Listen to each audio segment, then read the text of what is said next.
मखदूम गिरामी आले जनाब सूफी निज़ामुद्दीन साहिबुल्लाह और उनके साहबजादे मौलाना ज़ाहिद निज़ामी साहब और जुमला राहिबा फ़ाइज़ा तकरीबा और जुमला शिखानी मुस्तफ़ा को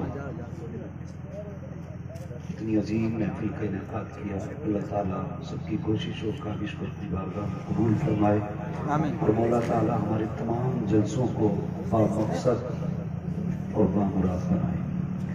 अज़ीज़ान मिल्लत इस्लामिया, अभी आपने खतीबुल हिंद हुज़ूर गाज़ी मिल्लत से जो गुफ्तगू सुनी, ये यकीन करें आबेज़र से लिखने के काबिल है।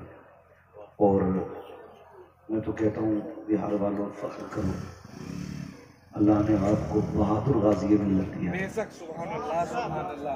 बहादुर गाज़ी मिल्लत दिया। हाँ, वरना टाइटल लगाने वाले तो बहुत मिलते।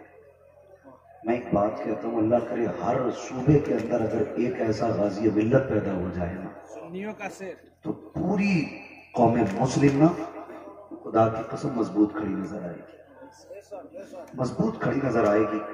और ये सच्ची बात है जो भाई महबूब गौहर साहब ने कही थी कि सदियों में जाके कोई एक लाल ऐसा होता है। खतीब बहुत मिलेंगे, चरब ज़बान बहुत मिलेंगे, बहुत बड़ी लफाजी करने वाले, जुमलों के जाल बंदे डालने वाले, लेकिन जो दिलों पे दस्तक देना ऐसे लहजे कर देते।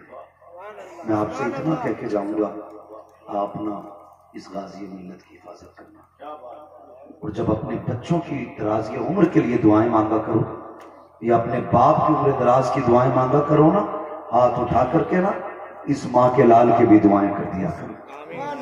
हाँ, बड़ी बात है और बहुत बड़ी कुर्बानी है।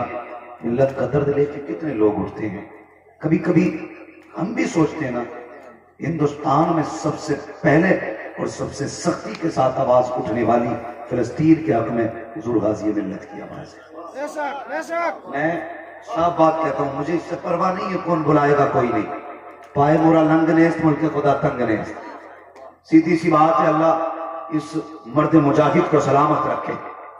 कभी रोना भी आता है। हजरत की ये जिंदगी के जो लम्हात गुजर रहे हैं ना, बहुत बड़ी बात हजरत ने कही। अब तकरीर ना तो मैं तकरीर के लायक हूँ, हजरत की गुफ्तगू के बाद मैं समझता हूँ कि तकरीर करना बिल्कुल ऐसा ही है जैसा कि दिन में सूरज के सामने किसी चिराग की रोशनी तलाश करना। बस मेरी इतनी सी बात सुन लीजिए। हजरत ने कहा था कि अब काम खड़ी देख के करने का वक्त नहीं है, अब जरूरत देख के काम करने का वक्त आ गया, जरूरत देख के काम करने का वक्त आ गया। तहरीक बेदारी जो इतनी बड़ी तंजीम चल रही है, गांव गांव शहर शहर नगर नगर जाकर के हमें बेदार करने की कोशिश की जा रही है। हजरत फरमा रहे इस इलाके में शादियां सबसे ज्यादा है, तुम्हें खुदा का वास्ता किसी शादी में डीजे नहीं बजना चाहिए, ये अहद करो, वरना तकलीफ होती है, तकलीफ होती है। अभी हजरत ने एक बात पूछी कि बताइए कि रिचार्ज कितने का होता है, तो छोटे से बड़े तक सब ने बता दिया था महीने भर का रिचार्ज। लेकिन अगर आपसे कोई ये पूछे कि गाजा से या फिलिस्तीन से हमारा रिश्ता क्या है, कितने लोग जानते हैं, कितने लोगों को पता है उस जमीन से हमारा रिश्ता क्या है? बस इतना समझ लो, फिलिस्तीन वो जमीन है जिस जमीन पे जाके मेरे महबूब ने नबियों की इमामत फरमाई, वो जमीन है। मस्जिद अक्सा वो मकान है जहां से महबूब अर्शों की सैर की तशरीफ ले जाते। इसका तज़किरा हमारे कुरान में है और इसका इश्क हमारे सीनों में रहना चाहिए। सारे लोग इश्क करते हैं ना, फिलिस्तीन से मोहब्बत है ना सबको, बोले जरा कितनों को है? सबको है ना। मगर एक बात बताओ, जिनके घर के अंदर लाश पड़ी है वो डांस नहीं किया करते, जिनके घर के अंदर ऐसी लाशें हो कि जिन लाशों के सर सलामत ना हो, वो अपने शहरों के दिन अय्याशियां और बदमाशियां नहीं किया करते, जिनके घरों के अंदर बेटियों के सरों के दुपट्टे बच्चों के कफन बन गए हों, वो अपने घर की शादियों के अंदर बेटियों के दुपट्टे और उनके ठुमकों पर रक्स नहीं किया करते। अगर तुम्हें दर्द है ना अक्सा से, अहद करो आज के बाद किसी शादी के अंदर हमारे डीजे नहीं बजेंगे, कई गाने नहीं बजेंगे। और तुम्हें खुदा का वास्ता, तुम आज भी अपने ऐश में डूबे हो, अपने ऐशो इशरत में डूबे हुए हो। मैं कभी सोचता हूं, कभी ख्याल आता, जब दुआ के लिए हाथ उठते हैं ना, मुझे बगदाद वाला गौस याद आता है। एक दिन मैं सोचने लगा, यही बगदाद वाला जब घर से पढ़ने के लिए गया, सरकारी गौसे पाक फरमाते हैं बड़ी भूख लगी थी, इतनी भूख थी कि मैं खुद निकल गया दरिया के किनारे, ताकि मुझे जो लोग सब्जी धोने के लिए किनारे पे आते हैं उनकी फेंकी हुई कुछ सब्जी मिल जाए। कहते मैं गया, मैंने देखा मुझसे पहले कुछ भूखे लोग वहां पर थे। कहते बस मैंने उनको देखा और पलट आया, कहीं ऐसा ना हो कि जिस चीज की तलाश में ये आए हैं उसी की तलाश में मैं आया हूं और वो चीज मुझे मिल जाए, इनमें से कोई मेरी वजह से भूखा रह जाए, इनमें से मेरी वजह से कोई भूखा रह जाए। ये सरकार गौसे पाक का किरदार। और हमारी कौम अभी तक करामतों के ढोल बजा रही है। याद रखिए, करामतें सुन के कोई वली नहीं बना, अगर वली बनोगे तो उनके अखलाक और उनके किरदार को पढ़ने के बाद अल्लाह तुम्हें विलायत अता फरमाए। कितने लोगों की कोशिश रहती है हमारे अखलाक और हमारा किरदार बगदाद वाले की तरह। बहुत गौर से सुनिएगा, गौसे पाक ने भूख के आलम में नदी पे से वापस लौट आए ताकि इनमें से कोई बंदा भूखा ना रहे। आज कितनी बेटियों को इसलिए जिंदगी पर सताया जाता है कि तेरे बाप ने खाना ढंग कर न दिया था। कितनी बेटियों को पूरी जिंदगी ये ताना दिया जाता है तेरे बाप के पास तो लुकमे तक नहीं थे देने के लिए। खुदारा आप भी साबिर बनो, किसी पर ज्यादती ना करो, जिंदगी इतनी आसान कर दो कि गरीब सर ना पटके बल्कि फख्र से कहे खुदा का शुक्र है उसने मदीने वाले की उम्मत में पैदा फरमाया। ऐसे अखलाक पैदा कीजिए। आज सारे लोग 11वीं का लंगर खाने वाले लोग हैं, ऐसा तो कोई नहीं है जो लंगर ना खाता हो। सूफी साहब अल्लाह ताला उम्र खिज़र अता फरमाए। बहुत कमी है। एक दिक्कत ये भी हुई है महबूब भाई, जब से हमारे मदरसों से ना तसव्वुफ की किताबें निकाली गई तब से सूफियत का मानी बदल गया। अल्लाह ताला हम सबों की रूह को इश्क़े मुस्तफा से सवरने और सजने की तौफीक अता फरमाए। एक बात हम कहा करते हैं, उजाले अपनी यादों के हमारे साथ रहने दो, न जाने किस गली में जिंदगी की शाम हो जाए। हम करामतों से ज्यादा जरूरी है बुजुर्गान दीन के हालात जिंदगी के बारे में सोचा कर, उनके बारे में गौर फिक्र किया कर। अब तो ऐसे भी लोग पैदा हो गए बस बात की करामत से भी तौबा कराई है। अल्लाह खैर फरमाए, ये कौम कहां जाके रुकेगी। हालात बहुत ज्यादा इस वक्त संगीन है। अल्लाह ताला इस उम्मत पे रहम फरमाए। मेरी बात गौर से सुनिएगा, थोड़ी देर गुफ्तगू करूंगा, बहुत ज्यादा आपका वक्त नहीं लूंगा, वरना तो सच तो ये था गाज़ी मिल्लत की गुफ्तगू के बाद अब किसी गुफ्तगू की जरूरत बाकी नहीं रह गई थी। अगर इसी गुफ्तगू पे अमल कर लिया जाता इंशाअल्लाह आज की महफिल में आना हमारा कामयाब हो जाता। मगर हुक्म है सूफी साहब क़िबला का, थोड़ी देर के लिए हाज़िर खिदमत हूँ, सुने बहुत गौर के साथ। सरकारे गौसे पाक ये वो हैं जो मादरजात वली हैं, और हमारा तो ये मानना है आलम अरवाह में भी गौसे पाक वली थे। ये सरकारे गौसे पाक की अपनी शान है। बाप भी बेमिसाल है, माँ भी बेमिसाल है, फूफी भी बेमिसाल है, परिवार ही बेमिसाल है। इतना बेमिसाल कि मेरे आला हज़रत ने कहा था, कादरी कर कादरी रख, कादरियों में उठा कदर अब्दुल कादिर कुदरत नुमा के वास्ते। तो सरकारे गौसे पाक की शान अल्लाह अकबर फरमाती, अगर मैं इजाजत ना दूं ना तो सूरज नहीं निकलेगा, अगर मेरी इजाजत ना हो ना तो छुपेगा नहीं। फरमाते हैं रब ने वो पावर मुझे अता की है, अगर मुसीबतें भी आती हैं तो अब्दुल कादिर से इजाजत लेके आया करती है। अगर आप चाहते हैं मुसीबतों से बचें तो बगदाद वाले की 11वीं किया करें। करते हैं ना 11वीं? सारे लोग करते हैं। जरा सर में हिलाएं, जबान चलाएं, मुझे पता लगे अभी आप थके हुए नहीं है। करते हैं ना 11वीं? सारे लोग करते हैं ना 11वीं? अल्लाह ताला सबको बगदाद वाले के लंगर की खैरात अता फरमाए।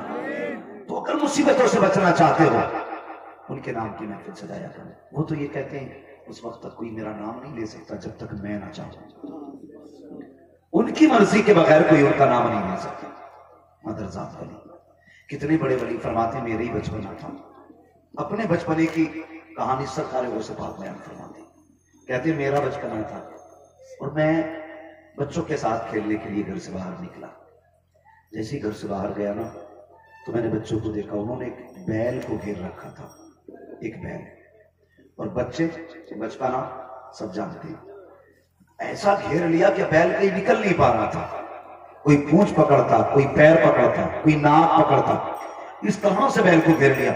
उस बात फरमाते मैंने भी जाके पूंछ पकड़ ली। कहते जैसी पूंछ को हाथ लगाया ना, बैल ने मेरी तरफ देखा। कहने लगा अब्दुल कादिर तुम तो सोचो, तुम्हें तो इसके लिए पैदा नहीं किया गया था ना, तुम्हें तो इसके लिए पैदा नहीं किया गया था। मुझे हैरत होती है, हमने सिर्फ करामतों पे ख्याल किया। सरकार गौसे पाक फरमाते हैं जैसे बैल ने कहा तुम्हें इसके लिए पैदा नहीं किया गया था, मैं डर गया, तोड़ के घर में गया, सहमा हुआ था, छुप के घर के अंदर लेट गया। कहते जैसे लेटा ना, अंदर आवाज आ रही थी लब्बैक अल्लाहुम्मा लब्बैक ला शरीका लक लब्बैक इन्नल हम्द वन निअमा। कहते ये आवाज मेरे कानों से टकराई, मुझे ऐसा लगा जैसे कोई मेरे घर के पीछे ही आवाज दे रहा हो। मैं दौड़ के छत पे गया। जब मैंने छत पे जाकर निगाह डाली तो मेरे घर के पीछे तो कोई ना था, बल्कि काबे की तरफ तवाफ करने वाले लोग मुझे अपनी छत से नजर आ रहे थे। मैंने देखा, उतर के आया, मैं दौड़ करके माँ की गोद में आकर बैठ गया। मेरे माथे पे पसीना था, माने का लगते जिगर नूरे नजर, ये चेहरे पे कैसा खौफ है। कम आज बैल के पास गया, उसने कहा तुम्हें इसके लिए पैदा नहीं किया गया है। जब छत पे गया तो मैंने काबे वालों को तवाफ करते हुए देखा, मामा होती है, लाल पसीने से लगाया, का लगते जिगर परेशान क्यों होता है, तू तो वो है जब पैदा नहीं हुआ था, तेरी आमद के चर्चे पहले से हो रहे थे। जब तो हमारे शिकम में आया था तेरी बरकतें नजर आ रही थी। अब्दुल कादिर तू दुनिया में बाद में आया है, तेरे आने का ऐलान आने से पहले कर दिया।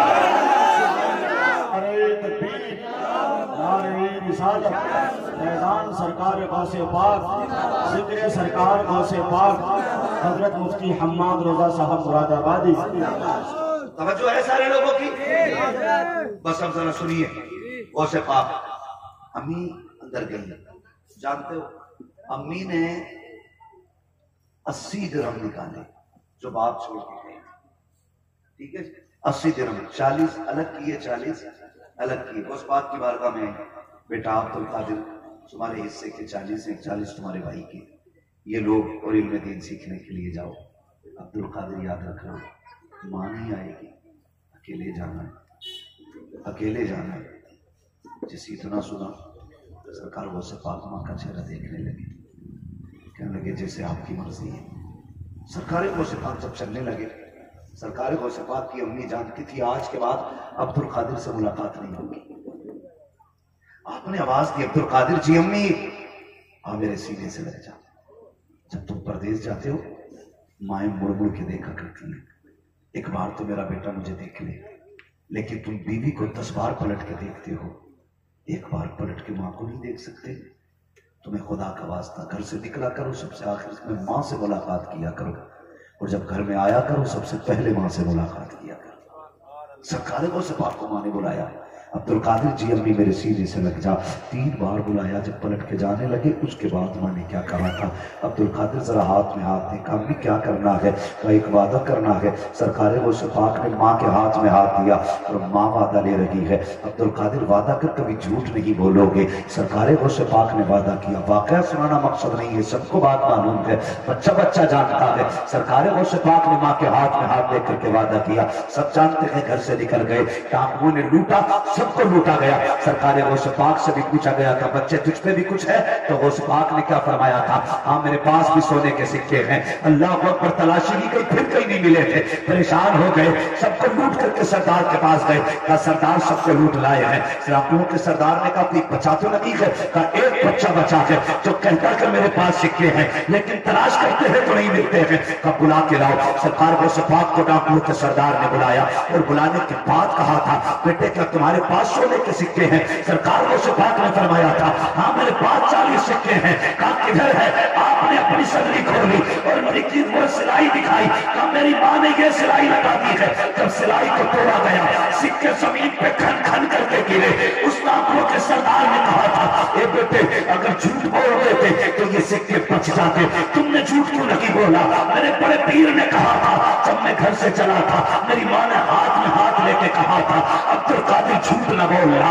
अल्लाह अकबर। आज मैं तुमसे पूछना चाहता हूँ, जब तुम घर से निकला करते हो, ईशा का बाद हो या मगरिब का बाद, माँ कहती है बेटे कहाँ जा रहे हो? कहते हो बस अभी आ रहा हूँ। कभी 12 बज जाते हैं, कभी 1 बज जाता है। माँ से झूठ बोल के घर से निकलते हो, तुम्हें गैरत क्यों नहीं आती है? मगरिब के बाद घर से जाते हो और कहते हो बस अभी आया। रात को तो यारों के साथ बैठ करते चौराहे पे चाय पी रहा है, तुझे पता है तू यारों के साथ होटल पे खाना खा रहा है। जिस माँ से कह के आया था अभी आऊंगा पलट करके, उस माँ ने तेरी वजह से खाना नहीं खाया है।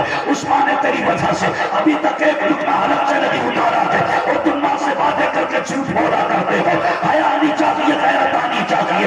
माँ से कभी झूठे वादे न किया करो, जो माँ को कहा करो, वही करके दिखाया करो। माँ कहती है कब आना है? बस अभी आया। और कहते हो माँ बेवकूफ है, नादान माँ बेवकूफ नहीं होती है, ये तो इतनी चालाक है। जब तू बोल नहीं सकता था, तेरे रोने से तेरी भूख पहचान लेती थी। जब तेरी जबान पे जुमले नहीं आते थे, तेरे आंसुओं से दर्द का अंदाजा लगा लेती थी। तुझे माँ बेवकूफ लगती है। खुदा की कसम ये बेवकूफ नहीं हो सकती है। इसने तेरी नब्ज पकड़ के बता दिया था। आज बुखार देखना होता है, लैब में ब्लड डाला जाता है, मशीनें चेक करके कहती है इसके बुखार का ये आलम है। अगर सलाम कर माँ किया तो तेरी कलाई पकड़ के कहती थी मेरे लाल को बुखार हो गया है। तेरे तल में छू के कहती थी पानी की सिकाई की जरूरत है। जब तेरी सांसें तक लगी थी, लोग कहते थे ऑक्सीजन देंगे। माँ ने कहा था मेरे सीने पे डाल दो, मेरे बेटे के लिए सबसे बड़ी ऑक्सीजन मेरी सीने की धड़कन होती है। आज तुम कह दिया करते हो माँ बेवकूफ होती है। जरा हाथ रख के तो बता प्यारे, सीने पे हाथ रख। माँ को बेवकूफ कहता है, सोच तो सही। जिस दिन तुम माँ के शिकम में आया, उसी दिन से माँ ने मर्जी का खाना छोड़ दिया था।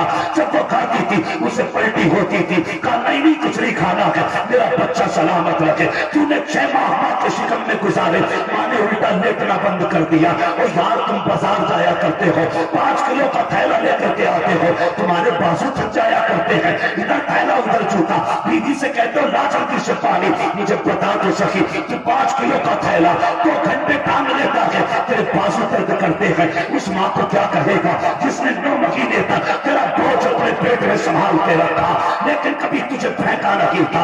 अपनी मर्जी का खाना छोड़ बैठी ताकि बच्चा सलामत रहे। उल्टी लेट नहीं सकती थी ताकि बच्चा सलामत रहे। एक दिन दर्द से हुआ, बच्चे की विलादत का दर्द हुआ। लोगों ने कहा बच्चे की पैदाइश होने वाली है। उठाया हॉस्पिटल लेके गए, डॉक्टरों ने कहा इसकी नॉर्मल डिलीवरी नहीं हो सकती है, इसका पेट काटा जाएगा। ये अभी माँ को नहीं पता बातें क्या हो रही है।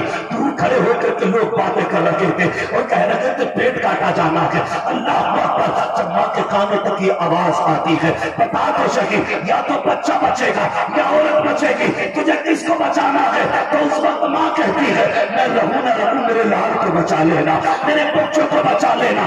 ये माँ हुआ कहती है। खुदा की कसम तुम बीवी के सामने माँ को 100 रुपए देते हुए डरते हो, कहीं बीवी का लहजा ना बदल जाए, कहीं उसको गुस्सा ना आ जाए। तुम बीवी के डर से माँ को एक वक्त की दवा नहीं ला के देते। जरा पूछ तो सही माँ से, जब डॉक्टर ने कहा था तेरा बेटा बचेगा नहीं, अगर ऑपरेशन नहीं किया गया तो ये मर जाएगा, माँ ने कहा ठीक है तैयार हूँ, मेरा ऑपरेशन किया जाए। यहाँ तक तो खैर थी। उसके बाद एक फार्म लाया जाता है, इस पे अंगूठा लगाना है। माँ की सादा थी, उसने कहा इसमें क्या लिखा है? कौन पूरा फार्म पढ़ के बताता? डॉक्टर ने कहा इसमें लिखा है अगर ऑपरेशन के दरमियान तू मर गई तो हमारी गारंटी नहीं है। खुदा की कसम जब वो फार्म लाया जाता है, हर रिश्तेदार की आंख में आंसू है, सारे भाई रो रहे हैं, सारी बहनें रो रही है, माँ भी रो रही है खातून की, लेकिन माँ नहीं रोती है। उसे बच्चे की पैदाइश की खुशी होती है। अपनी जान का सौदा किया और तुझे क्या लगता है तू यूं दुनिया में आया है? माँ ने पेट की 7 खाले कटवाई है तब तुझे जिंदगी मिली है। अगर एहसान अदा करना है इतना कर लेना, जो भी माँ करे कभी उसको टाला नहीं करना। ये माँ होती है। तुम वादे करके भूल जाते हो मां से। तुम्हें गैरत आनी चाहिए, हमें शर्म आनी चाहिए। और उसके बावजूद भी हजरत जी लो नौजवानों, बूढ़े से लेके जवान तक, ऊपर से लेके नीचे तक चैलेंज है मेरा। जो तजर्बा कर चुके हैं और जो नहीं किए हैं वो तजर्बा कर लेना। मेरी बात याद रखो, अगर तू खाने के वक्त घर पे ना आए तो तेरे आने तक खाने पे इंतजार सिर्फ मां कर सकती है, सिर्फ मां कर सकती है। जिस दिन मां सफेद कफन में लिपट के चली गई ना, किसी को दस्तरखान पे तेरा इंतजार नहीं होगा, कोई तेरी राह नहीं तकेगा, कोई नहीं पूछेगा कहां है। बीवी कहेगी होशियार है, शौहर जब आएगा किचन से निकाल के खा लेगा। लेकिन मां है, जब उसे बच्चे कहते हैं मां खा ले, का नहीं अभी तेरा भाई नहीं आया है, जब तक वो नहीं आ जाता मेरे हलक से लुकमा नहीं करने वाला। मां होती है। आज हम झूठ बोलते हैं मां से, धोखा करते मां के साथ। खुदा का वास्ता मां की इज्जत किया करो, मां की कदर किया करो। दुनिया में इस जात जैसी कोई जात नहीं मिलने वाली, नहीं मिलने वाली है। पीर कितनी भी बड़ा पीर क्यों ना हो, चाहे वो गौसे आजम क्यों ना हो, मां मां होती है। हाँ, मां हुआ करती है। इज्जत किया करो मां की। और माफ कीजिएगा, सिर्फ मां की इज्जत नहीं करनी है, हमें बाप की भी इज्जत करनी है। हमने सिर्फ मां की फजीलतें सुन सुन के मां के लिए एसी लगवा रखी है, अब्बा को बाहर पेड़ के नीचे बैठा रखा है। मुझे बताइए, खुद सोचो, मां के कदमों के नीचे बोले मैं आपसे हाथ उठा के सुभान अल्लाह कहने का दावा नहीं करूंगा, इसलिए कि मैं इतना जानता हूं, बात दिल पे निकलती है तो सदा खुद ब खुद निकलती है। अगर बात दिल पे ना लगे तो हाथ उठाने से कोई नतीजा नहीं होता। ये बातें दिल पे लिख के लेके जाना। मां के कदमों के नीचे बाप जन्नत का, बाप जन्नत का दरवाजा। हम सिर्फ अम्मी की खिदमत करते हैं और अब्बा पड़ा है पेड़ के नीचे। हाँ, बात याद रखना।